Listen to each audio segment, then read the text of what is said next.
안녕하세요. 자녀교육의 정보를 알려드리는 드림맘입니다. 오늘은 학원에서 절대 알려주지 않는 영재고 준비반의 함정에 대해서 말씀드리려고 해요. 영재고를 준비할까 고민을 하신다면 먼저 이 영상을 보시고 생각해 보시기를 바라요. 며칠 전에 영재고를 준비하다가 자사고를 간 고2의 학생이 너무 많이 후회하고 힘들어하는 그런 상담을 한 적이 있는데요. 사실 이런 사례가 굉장히 많은데 학원에서는 절대로 이런 부분을 얘기하지 않거든요. 그래서 나중에 학년을 올라가서 굉장히 당황하고 후회하고 힘들어하는 학부형들과 친구들이 많아요. 그래서 여러분들이 이런 부분은 꼭 알고 준비하셨으면 하는 부분에서 이 영상을 만들게 되었어요. 먼저 영재고를 위해서 학원 설명회를 가게 되면 학원 수강생들의 합격자 명단을 쫙 내놓고 진도에 대한 장황한 설명을 하면서 압도를 하죠. 이제 정작 준비를 하는 과정에서 고등 내신과 수능 대비를 할 때는 어떤 연관성이 있고 어떤 위험성이 있는지에 대한 언급은 전혀 하지 않아요. 요즘에서는 이제 KMO를 꼭 반드시 준비하고 해야 된다라는 부분은 다소 줄어들었지만 그래도 대체로 수1의 일부 부분을 한 다음에는 대수, 기하, 정수, 조합 이렇게 하게 된다는 말이죠. 대수와 기하는 중등 과정에서도 고등 부분에서도 좀 연계가 되고 있지만 그래도 그것보다는 훨씬 더 깊이 있게 들어가고요. 근데 이것보다 더 문제인 것은 정수와 조합이에요. 여기 있는 건 대학에 있는 부분까지 들어가게 되고 실제 고등에 있어서 이 정도 다루지 않는다는 거죠. 크게 범위에 벗어난 범위까지 공부하게 되면서 나중에 만약에 이게 영재고가 되지 않았을 경우에는 너무 지나친 범위까지 들어가게 되면서 아이들이 이 시간을 오히려 낭비하게 되는 경우가 있어요. 더군다나 과학일 경우에는 물화생지 중에서 일반 물리, 일반 화학 이런 것까지 손대게 되게 되는데요.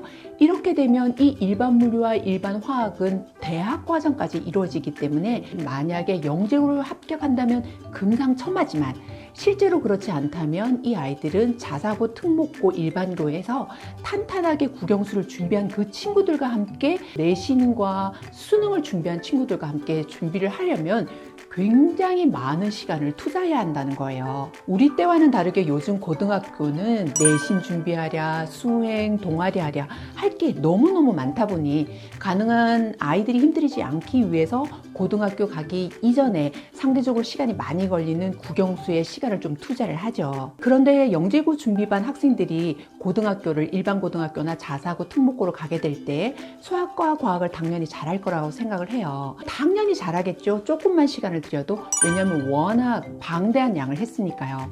근데 이 수학과 과학이 내신과 수능에서 벗어난 너무 많은 범위를 했고 여기에 포커싱하기 위해서는 어느 정도 짧은 시간에도 준비를 해야 되죠.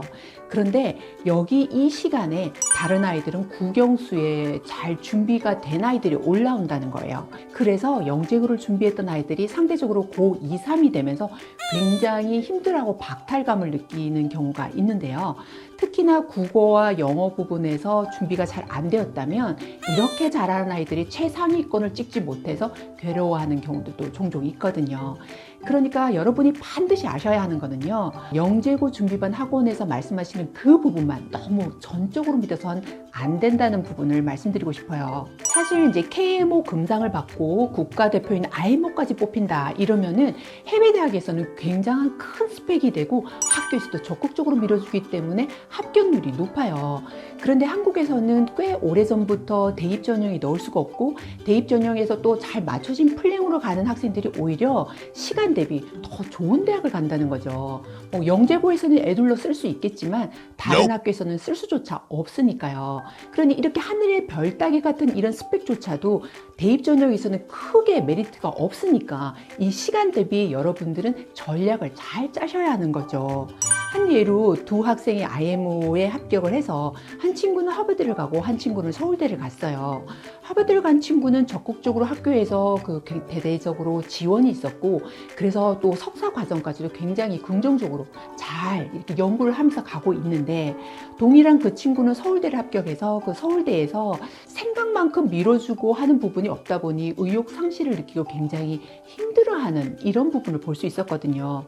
즉 여러분이 가려는 그 그 대학의 특성을 먼저 아시고 지원해야 한다는 이런 말씀을 드리고 싶은 거예요. 그러니 자녀의 수준에 맞는 진로를 선택을 하는 게 무엇보다도 중요하지만 또한 무작정 영재고와 경시를 준비하다가 정작 이 친구가 수능과 수시에 더 좋은 대학을 갈 수 있는데 놓치는 건 아닌지 한번 체크해 보셨으면 해요.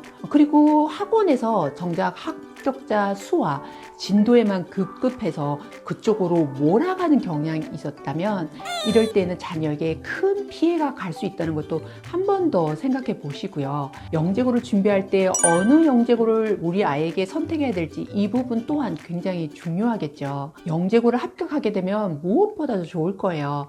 한데 고교 과정과 많이 벗어난 난이도 있는 이 과목을 하면서 정말 우리 아이가 어느 쪽이 더 맞는지 시간 대비 어떤 게 더 효과적인지를 한 번 더 두들겨보는 이런 시간이 되셨으면 좋겠어요.